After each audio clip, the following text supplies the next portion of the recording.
Assalamualaikum warahmatullahi wabarakatuh. Kembali bersama saya, dan kali ini aku akan membahas cerita kelanjutan yang kemarin ya kan.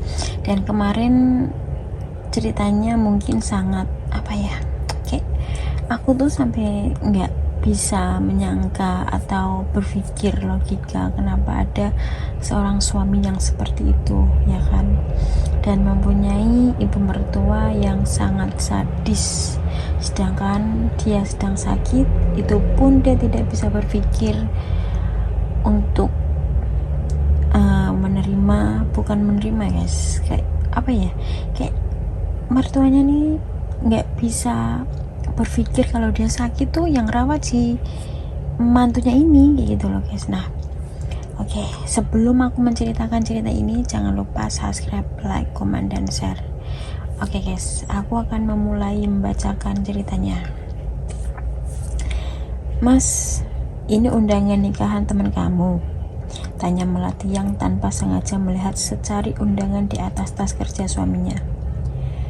Bukannya menjawab, Atar justru balik bertanya, kenapa emangnya?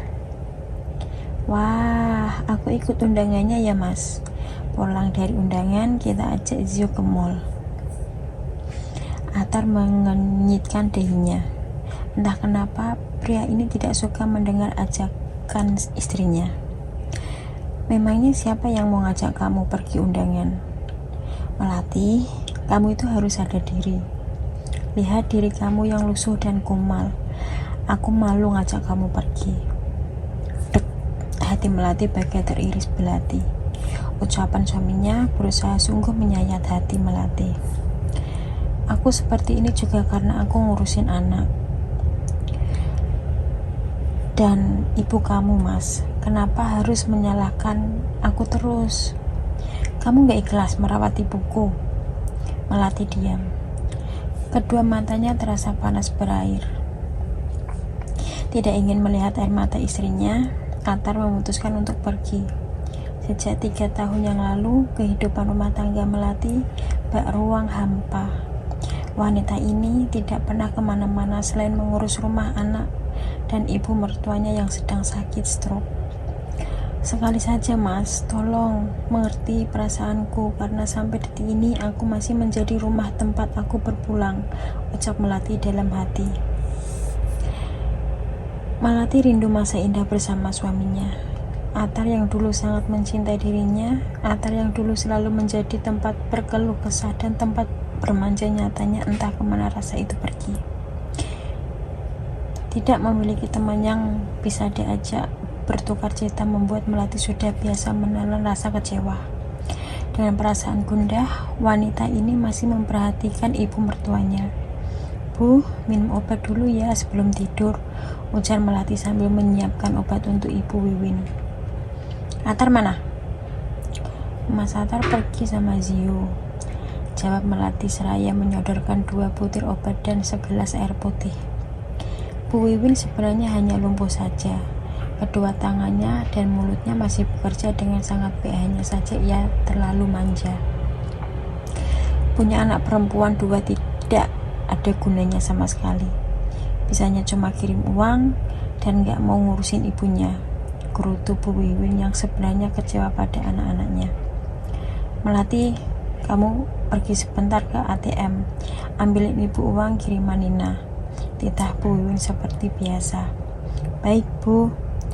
Untung saja jarak rumah ke ATM tidak terlalu jauh. Hanya butuh waktu 15 menit. Ia sudah kembali ke rumah dengan membawa sejumlah uang. Bu, ini uangnya.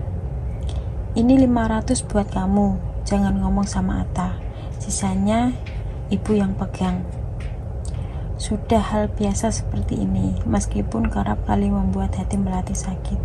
Tapi Bu Wiwin selalu membagi uang kiriman kedua anak perempuannya kepada Melati.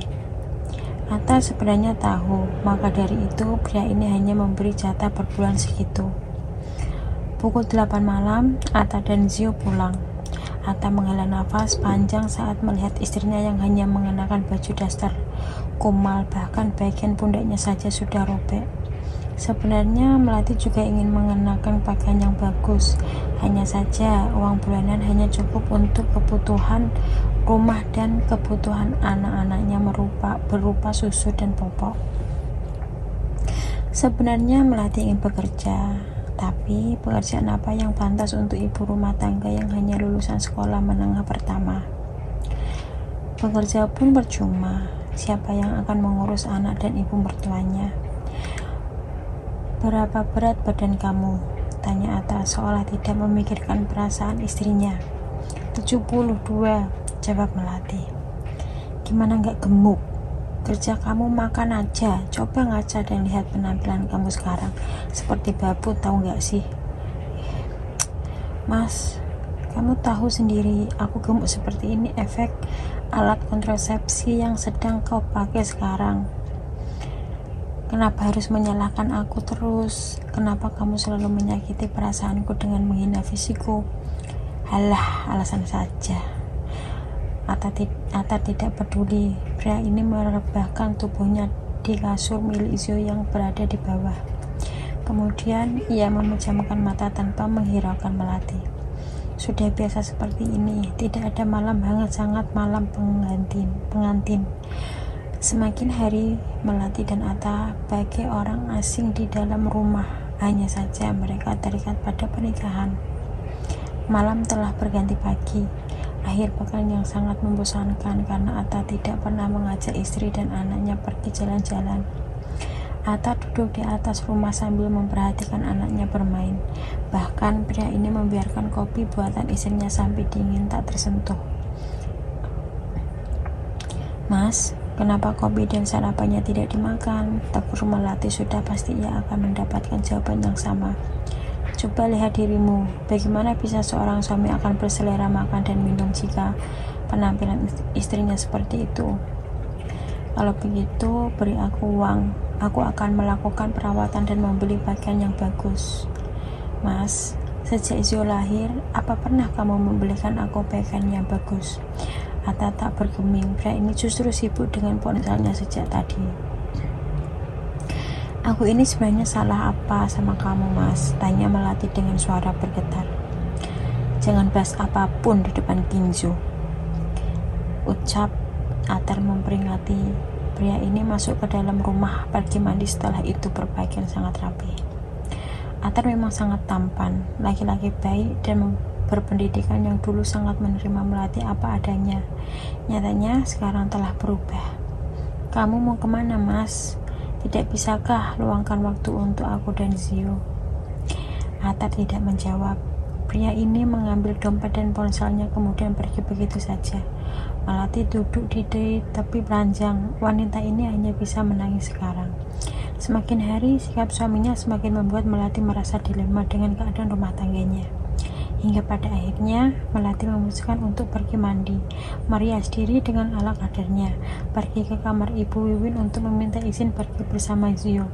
Tapi sebelum pergi, Melati harus menyiapkan air minum dan beberapa cemilan untuk ibu mertuanya. Setelah itu barulah ia pergi. Berkeliling tanpa tujuan hingga akhirnya Melati mengajak anaknya bermain di salah satu taman.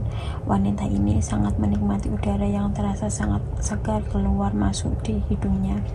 Hanya berdua tanpa sang suami, sudah biasa seperti ini.